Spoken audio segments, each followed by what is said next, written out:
refuse to not be first. Do we do enough? Well, I never shut up about it. It must have been about 16, 17. We nicked their guilt rings. Right, the bouncer's guilt ring. This is no good for me. That's the reality. If you want the honest truth, and I see it every day. This is KUGAN CASSIUS. Where's your phone, Ed? I had something to show you before we even started because it just absolutely blew my mind, this. Where is it?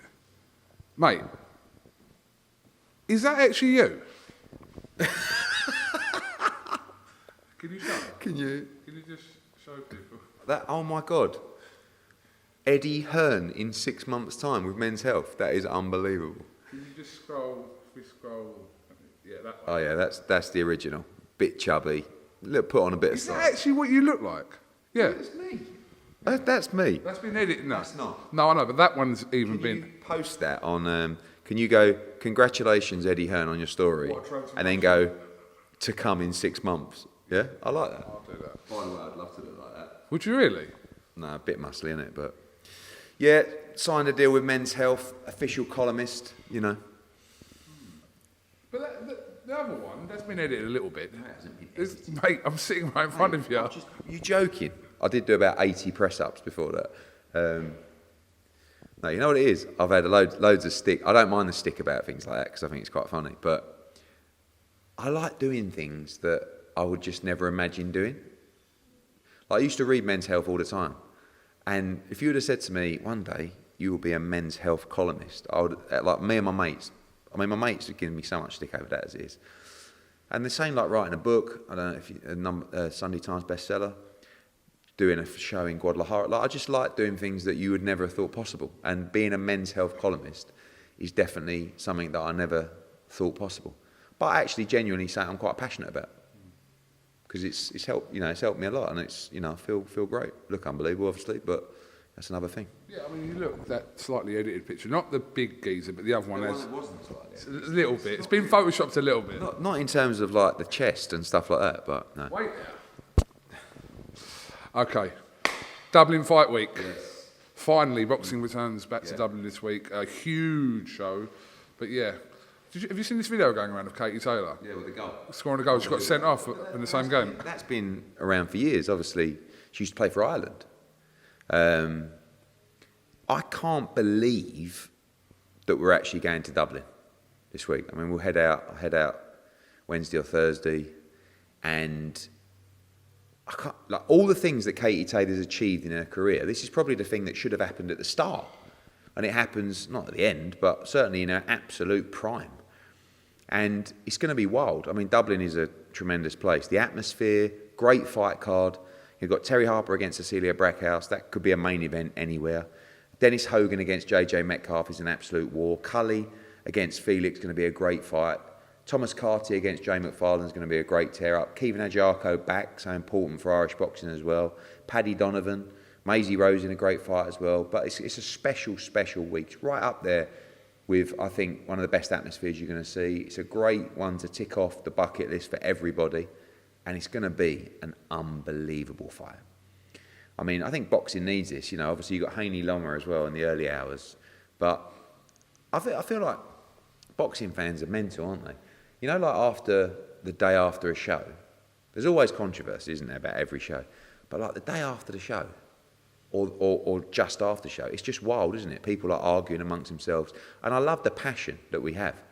But after, a little bit of misfits at the weekend, and after the controversy of the Rowley against Barroso stoppage, I think good to fire back with two great fights at the weekend. And I think boxing's in a good place, because for all the controversy and all the madness, you're getting a lot of great fights, and I think that's important. So, I mean, after the kind of situation regarding Taylor and Serrano not happening, I think we, as fans, probably thought it was unrealistic when Chantel Cameron's name came into this for this fight to happen in May, but obviously that was all done relatively quickly. But looking back at it now, not from a global interest point of view, which I know what you're going to say, but do you not think this is the better fight anyway? I think it's the tougher fight. I mean, from a UK-Ireland perspective, it's a bigger fight. From a global perspective, we all know Serrano won. We can't deny it was unbelievable. One of the best fights of all time. So the rematch is always going to be big. There's a lot of intrigue in this fight. And it's really interesting, the dynamic, because for years and years, people felt that Katie would avoid Chantel Cameron. And I knew she wouldn't, but I also knew that the fight would happen when Chantel was at her prime and had a lot to offer. And that's why I created the tournament for Chantel Cameron, really, to become undisputed at 140. I knew that if she became undisputed at 140, that Katie Taylor would take this fight and the team would take this fight and it would be big enough. Katie's never ducked a challenge. She's very confident about beating Chantel Cameron. I think it's a dangerous fight. I think Chantel is full of energy, full of belief. She's punches hard. She's got a great work rate. She's extremely tough. And I think it's going to be an absolute war on Saturday night. And it's a chance for Katie Taylor to become a two-time undisputed world champion, two-division undisputed world champion. And it's a chance for Chantel Cameron to walk in the greatness of boxing royalty and become almost a legend herself by going over there and winning. I think it's a brilliant fight. I don't know if this actually happened, but I think your dad just took £20 out of your drawer. He just keeps walking in, doesn't he? Just like leaving things on. Does he forget sometimes? That... Yeah, I've seen him 8 times today. I think he just popped in and went, "Hello, son, didn't know you were in today." I hope you don't see that. But. Big opportunity for Gary Cully this week to shine again, and he's looking so good, and another chance to see what Gary Cully's made of. Yeah, I think this guy is a future world champion at 135 pounds. I like the fight because Jose Felix is very tough, and Gary needs rounds.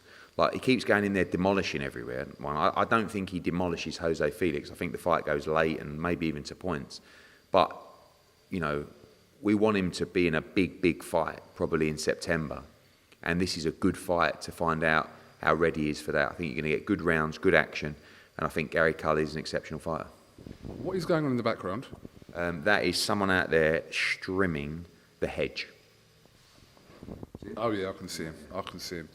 Yeah, big card. And it's good to see Kevin Jargo back as well, because a little bit stop-start in his career, injuries, etc., but he's fully ready to go. Yeah, I mean, he was flying with us. You know, he came out, he boxed on 3 huge shows and was supposed to fight on the Katie Taylor card and got injured, did his hand, had to have surgery. It's been a really frustrating time for him because he was ready to go. So he's got a solid fight on Saturday and then ready to jump in, really, move him up the world rankings and try and bring big fights to Belfast, which is ultimately what he wants. Okay, a lot going on. Have you got a little time schedule of what's going on this week in terms of... So Wednesday is the open workout.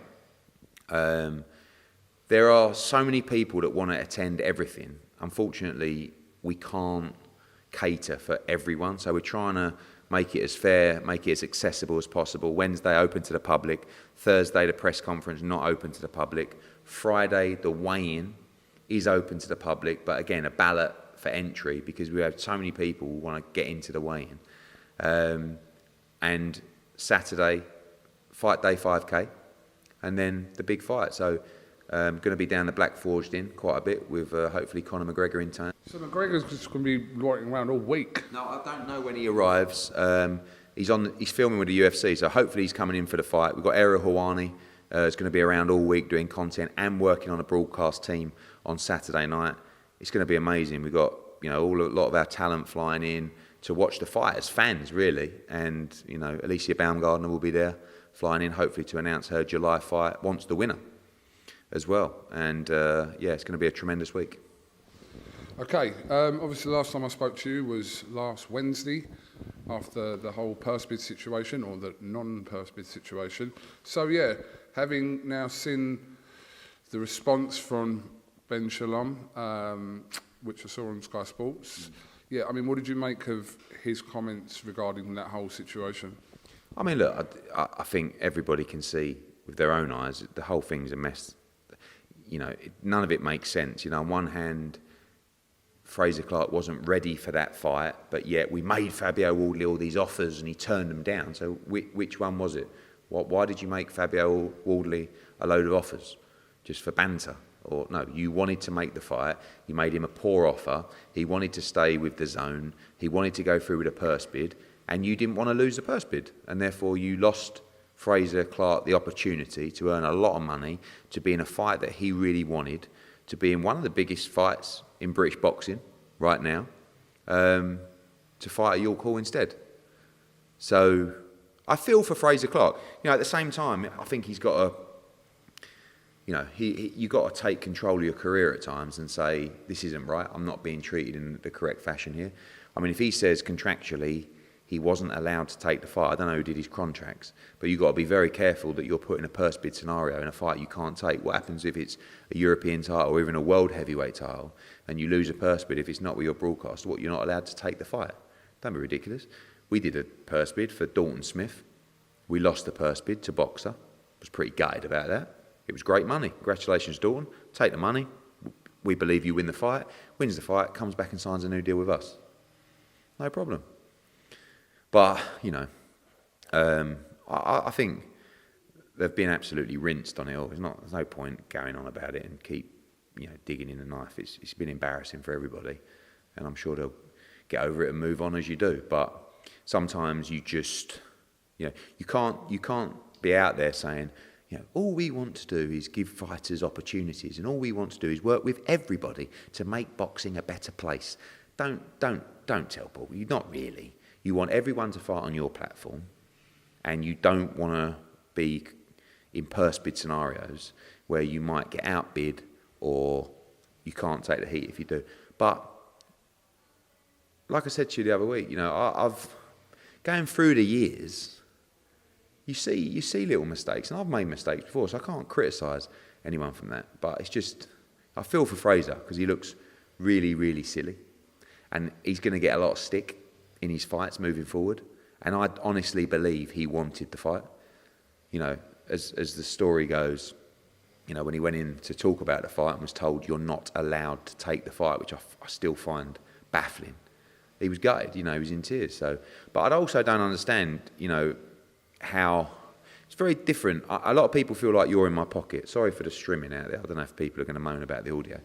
But when people say, oh, KUGAN's in Eddie Hearn's pocket and Parsons is in Eddie Hearn's pocket, you still ask me 20 times tougher questions than other people get answered. And I get grilled from other people, whether it's Rob Tebbett, whether it's...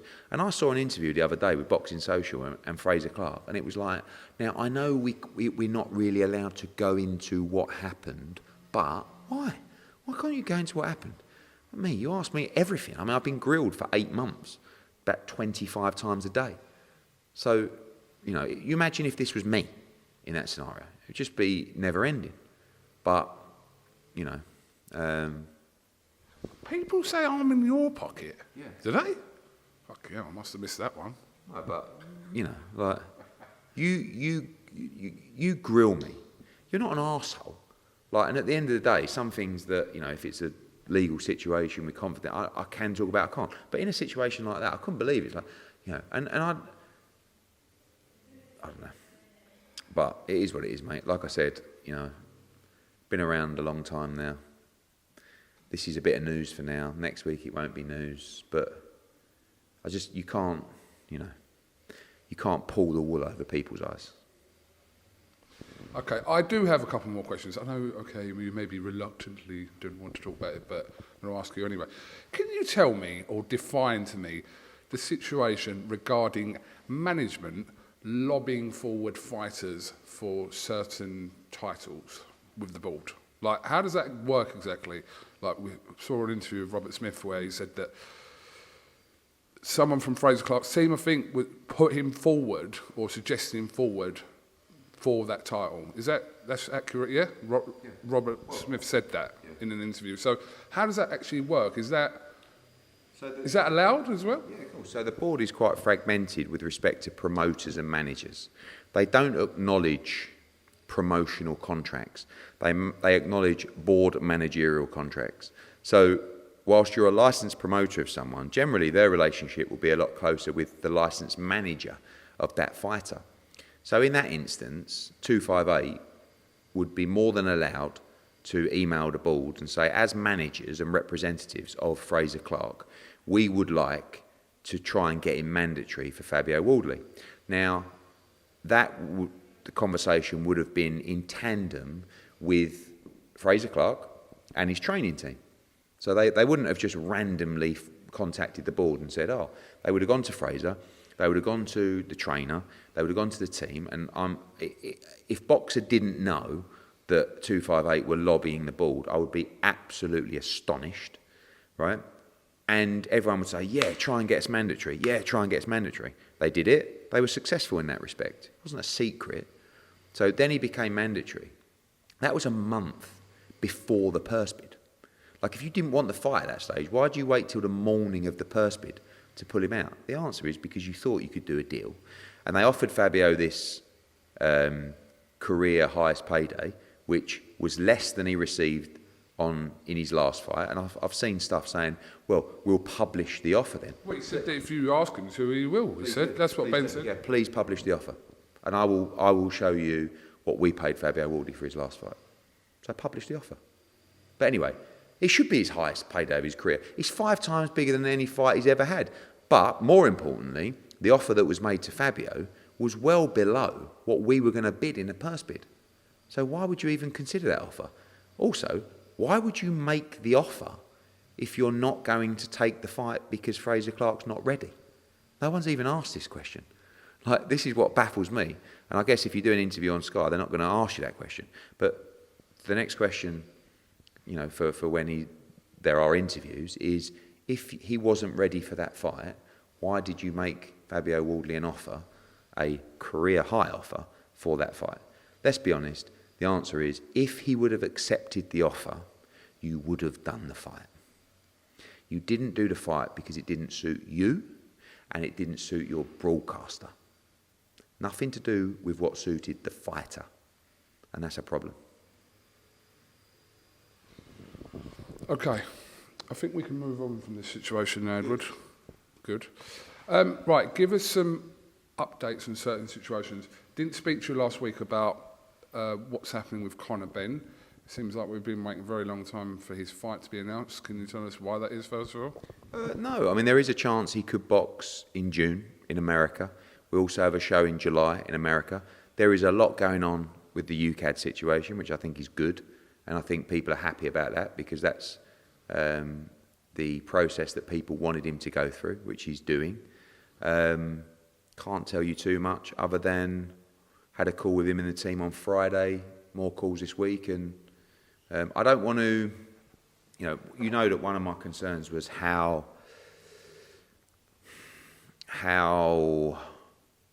fair his hearing would be, and there is the thought process that by announcing another fight, you could ruffle some more feathers that might affect that mindset. So we're just trying to get things moving as quickly as possible. Do you know if UCAD have finished going through the 270-page report? No, I don't know, no. But, you know, there's a lot going on behind the scenes there. So, but, you know, we want to try and go through a process without ruffling too many more feathers. Okay, so are you saying that you want to wait for Conor's situation with the board to be resolved, or...? Not necessarily. It'd be nice. Yeah. But obviously, you know, you saw with the Amir Khan situation, that took 14 months. So, you know, some clarity on timing would be nice, but his lawyers are dealing with UCAD, and there's nothing really other to report other than that has to be a good thing. And you've always spoken about whatever fight Conor Benn comes back to will be a huge fight. Well, has that changed a little bit? No, that's his request. You know, I think he's been through a lot, myself and Tony Sims. I don't think we're against, not an easy fight, but a smaller fight to gain momentum. He's been out of the ring now for well over a year. And it starts to become a problem, the inactivity, in terms of moving into a big fight. But ultimately, the decision's on Conor and Tony. And I'll speak to them about what they want to do. But at the moment, the mindset of Conor Benn is to jump straight back into a big fight. When I spoke to Chris Eubank a couple of weeks ago, he said it was his decision not to take that fight with Conor Benn when the talks were happening regarding that possible fight in the UAE. That's what happened, yeah? I mean, there were lots of talks. I mean, the money was huge. There was still things to sort away from the fight contract in that fight. We're still finalising the site fee, still finalising, obviously, Conor's regulatory position. Chris Eubank was all in on that fight. I mean, the money was so much more than the Liam Smith fight, but it's a nice look to say, no, I wasn't really. I wanted to get revenge over Liam Smith. Not really. He wanted to take the Conor Benn fight. The offer was huge, but unfortunately we ran out of time. Okay. Right, let's talk about the fatal four-way in Saudi. It's a good name for it, isn't it? Yeah, very good. Nothing really to report, in all honesty. I mean, we have not yet received any formal offers on that fight. It's not a surprise, by the way. We're still talking, and we expect that to be incoming this week. I have no idea who else they're talking to, but I believe everybody. What else are you going to ask me? Is he fighting in August? Yes, we'd like him to fight at the beginning of August, but we want to see how quickly we can resolve the AJ Wilder fight first. What else can I tell you? What else? Go on. You got any other questions? All right, mate. Let me do my part, even though it's a bit, what did Simon Jordan say? Pillow-fisted questions. Yeah. So, how are we with... By the way, I did notice that when the Fabio Wardley Fraser Clarke thing came out, no one really talks about it on TalkSport. They're not? Not really. I think it was brought up, but not with any venom. Yeah, interesting, really. Dillian White and Nancy Joshua. You said you spoke to Dillian White last week, Yeah, I think it was. There's been no formal offers for that fight. I mean, I think if AJ doesn't fight Deontay Wilder, he will, subject to agreeing to term with Dillian, I think that's 100% the fight that we would look to. If he does fight Deontay Wilder, I think there's a good chance he'll still take that fight anyway. I think it's a good fight. I think it's the right fight for both. But the priority at the moment is to try and see if we can get the Wilder fight done. Otherwise, we're just going to make our move anyway. But hopefully this week we'll know if that's realistic. What do, obviously, the guys in Saudi Arabia think about Dillian White and Anthony Joshua before I think a Wilder fight? I think they would prefer for him to have no fight. But we have to do what's right for his career, not development because he's developed enough, but just momentum. And I think he's going to be a lot better in the Deontay Wilder fight if he has that fight first. So it's not like he's holding out for the money. He's going to do what he feels is best to prepare him, to improve him. And I feel like that would be one more fight under Derek James. And in regards to, I know this is not your situation, your concern is Anthony Joshua, but do you expect the other three to fight before December if this is to come off? Oh, before December? I don't know. We're getting we're in May. We're about to hit June. People were talking about Tyson Fury boxing June 22nd. People were talking about him fighting Andy Ruiz. Andy Ruiz apparently has priced himself out. Everyone's going to price themselves out, and therefore Tyson's not going to make a lot of money. And then before you know it, you're entering a training camp in September or August for your December fight. So it's not actually that far away. I don't think Wilder will fight. I don't know. And Usyk, as I understand it, Usyk-Dubois is not happening. So it's going to be interesting what happens around that whole WBA, what they do. When Dubois says, I'm not actually ready for that fight, do they slot in another mandatory? Does it go straight to Filip Hrgovic? I don't know. I mean, it's going to be interesting. But I just care about AJ, and I would like him, and I think the team would like him to have that fight. But again, we need to see where we get to with a Wilder fight. What do you think about these projected figures that are flying around everywhere? Everyone seems to have an opinion on how much each fighter will be earning, who's earning the most, etc. What do you think? I think that, from our respect and others that I've seen, I think they're a million miles away. You can't say, I've heard this. There's been no offer, and they're a million miles away. So, but that's what happens when there's a fight of this magnitude. Everyone, talks about the projected numbers. Sometimes they're right, but on that occasion, one, there's no truth in it, and two, they're a million miles away. You told me that this could be worth up to 400 million. You asked me a question, you went, I don't know, how much money is needed? And I went, I don't know, $400 million. No, I said, what could those fighters' purses, what could they be up to? And you said 400 million. Yeah. Well, you pulled out of nowhere and made it up. No, but I told everyone that. That was a lot closer than the ones you saw, yeah. Okay. When do you want a deadline for this? No, I'm not asking for a deadline, but for yourself, just to know what's going forward. We want to move forward with AJ's fight. You know, if he's fighting beginning of August, again, we're coming up to June. So we want to get moving. So this week, we'd like to know where we stand, really, with regards to the December fight. But we can carry on those conversations about the December fight. It's not a deadline. I'm more worried about the fight at the beginning of August. So we'll have to just move forward regardless. Would it be in August, then? That's your target date here in the UK? Yeah, I believe so, yeah. Okay. Have you booked anywhere? No. Maybe. Got some things held. We haven't booked anywhere. Interesting. Did you watch the Misfits show from the weekend, then? I saw bits of it. Yeah. I thought it was all right. I mean, it's just... The one thing I think is interesting is it's so farcical now and so far removed from boxing that's a good thing. Do you understand? No one's trying to say this is boxing. No one's trying to say this is professional boxing. It's just pure entertainment. WWE, I mean, EastEnders, like whatever, I don't know. But the numbers are huge. It's great for DAZN. I don't see a problem with the younger generation watching boxing in any respect. Some of the fights weren't horrific, right? I mean, the two overweight gentlemen wasn't the best look that I've ever seen. But if you look at the stream, there's like 200,000 people watching the stream on the prelims. It's a mad world we live in. It's a bit like the slap league, doing big numbers, you know? But I think it's quite slick. I like what they're doing. I think they've got some funky ideas. I think the production's great. What do you think? I think it's great. It's going to anger everyone. Was you there? Yeah, I was there. I was there a week. No, I think you're right. Because it's in its own lane now. Yeah. It's like when you started all this by putting world champion boxers on the undercards of influencers, I can see why people were pissed off about that. But in its own lane, it is what it is, maybe. Yeah. Maybe. It's just what lane you want to drive in, isn't it? Like, honestly, I know people just think that I'll do anything for a pound note. You know, fair point. But in a serious note, I couldn't do it.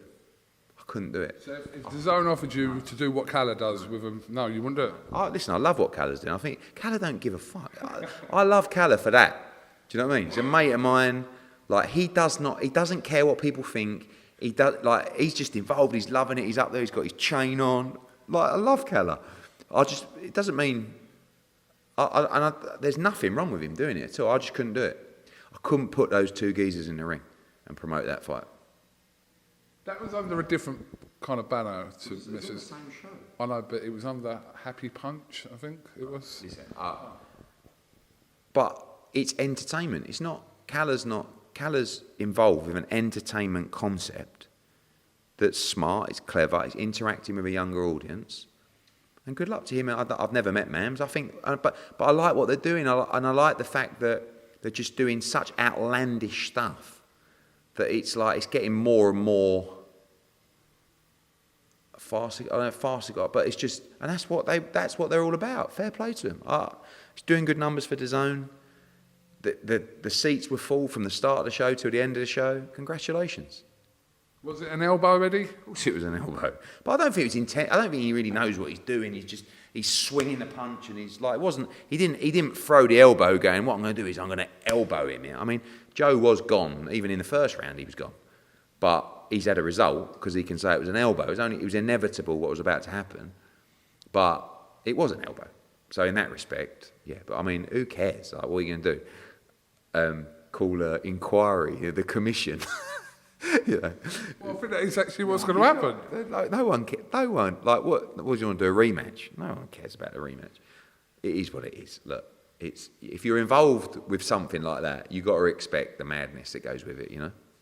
What did you think about the fight between Little Belzy and Little Kimchi? I didn't see that one.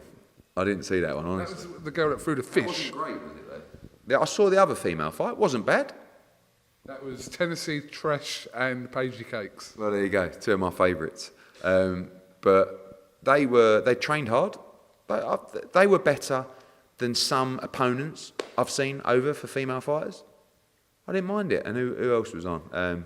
But you weren't Salt Pappy lost. Yeah, to Anthony Taylor. What was he doing over 3 rounds? And at Anthony Taylor, but again, you know what I will say, right, is that, I've got to go in a minute, but fighters have to learn from these people in some respects, right? Everyone that I saw ring walk had energy, had personality, obviously had a profile and fan base, but just, do you understand? You can't, as a fighter, you can't, you know, hey, you come out, how you doing? I've had a good camp, yeah.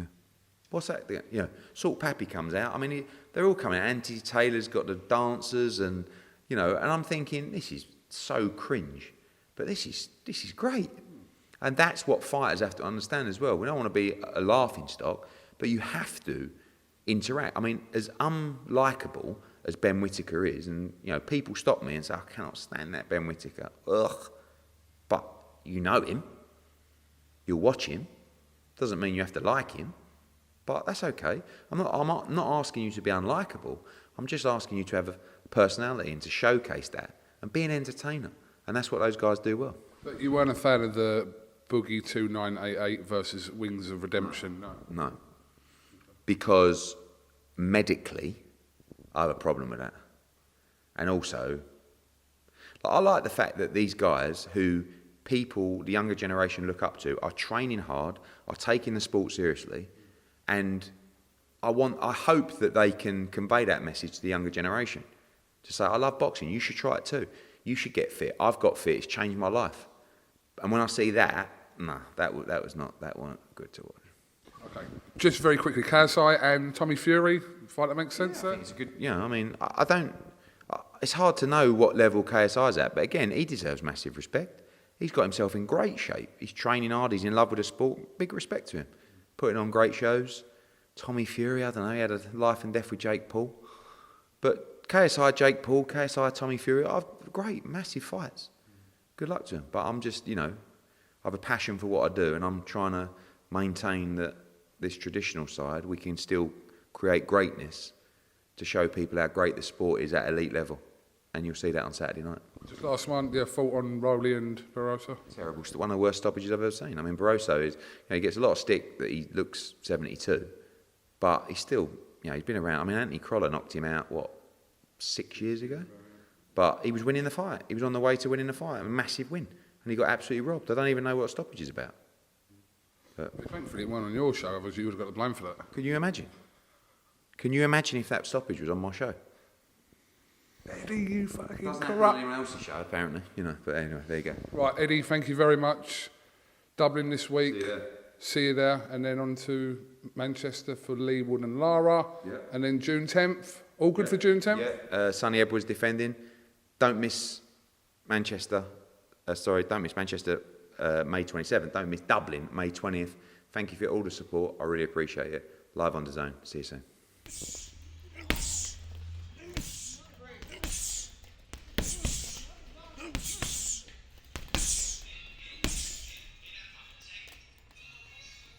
I refuse to not be first. Do we do enough? Well, I never shut up about it. It must have been about 17, we nicked their guilt rings. Right, the bouncer's guilt ring. This is no good for me. That's the reality. If you want the honest truth, and I see it every day,